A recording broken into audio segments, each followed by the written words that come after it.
रणथंभौर किले का इतिहास सवाई माधोपुर के इर्द गिर्द घूमता है। सवाई माधोपुर शहर की पहचान रणथंभौर राष्ट्रीय उद्यान और रणथंभौर किले से है, जो राजस्थान के विशाल और शुष्क वन क्षेत्रों के बीच विंध्य और अरावली से घिरा हुआ है। रणथंभौर नाम दो पहाड़ियों रन और थंबोर से आया है, जो एक दूसरे के बहुत करीब हैं। किला एक अलग थंभौर पहाड़ी पर स्थित है और समुद्र तल से 481 मीटर 15 फीट ऊपर है और रणथंभौर की पहाड़ी से सटा हुआ है, जो कुछ लुभावने दृश्य और पार्क के केंद्र में एक पहाड़ी की पूरी चोटी को कवर करता है। ये राजस्थान की पहाड़ी वन श्रृंखला के तहत यूनेस्को की विश्व धरोहर स्थल का हिस्सा बन गया है।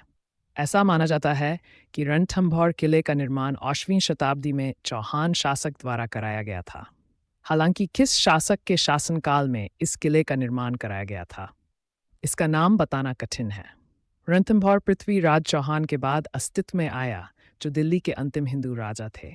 पृथ्वीराज चौहान के वंशज रणथंभौर आए और इस स्थान को अपनी राजधानी बनाया, लेकिन रणथंभौर की वास्तविक प्रसिद्धि तब हुई जब इस काल के सबसे प्रसिद्ध शासक राजा हमीर देव को 1283 में ताज पहनाया गया।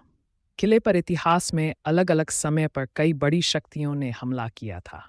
इनमें से प्रमुख थे कुतुब-उद-दीन 1209, अलाउद्दीन खिलजी 10, फिरोज तुगलक 5 और गुजरात के बहादुर शाह हिरनडी। अंत में किले पर मुगलों ने कब्जा कर लिया, जिन्होंने पहले इसे रहने की जगह के रूप में और बाद में जेल किले के रूप में इस्तेमाल किया। 9वीं शताब्दी में किले को जयपुर के महाराजा को वापस दे दिया गया और ये वर्ष 1947 में भारत को स्वतंत्रता मिलने तक उनके पास रहा। रणथंभौर किले के अंदर कई इमारतें थीं, जिनमें से कुछ ही युद्ध और समय की मार से बची हुई हैं। बचे हुए खंडहरों में 2 मंडप, बादल महल, दुल्ला महल, ठिठा खंभों वाली छतरी और हमीर का दरबार पुरानी भव्यता का अंदाजा देते हैं। किले में कई कब्रें, मस्जिद, मंदिर, बैरक, बावड़ी और द्वार भी हैं। किले के चारों ओर आप कई पुराने खंडहर देख सकते हैं, जिनमें दीवारों के अवशेष अतीत की मूक गवाही देते हैं। जलापूर्ति के लिए किले में 2 वर्षा आधारित जलाशय हैं। किला विशाल पत्थर की दीवारों से घिरा हुआ है, जिसे टावरों और बुर्जों द्वारा मजबूत किया गया है। चिनाई के काम के लिए पूरा पत्थर किले के क्षेत्र से ही निकाला गया है और बाद में खदानों को जल भंडारण के लिए तालाबों में बदल दिया गया।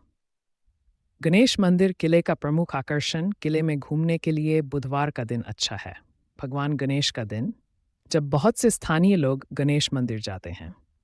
एक दिलचस्प पहलू भगवान गणेश को भेजी जाने वाली चिट्ठियां हैं, जिनमें मुख्य रूप से शादी के निमंत्रण होते हैं।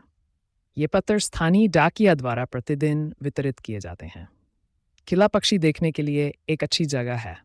यहाँ बड़ी संख्या में पक्षी, लंगूर, एक छोटी सी बिल्ली और एक मायावी मछली पकड़ने वाली बिल्ली हैं।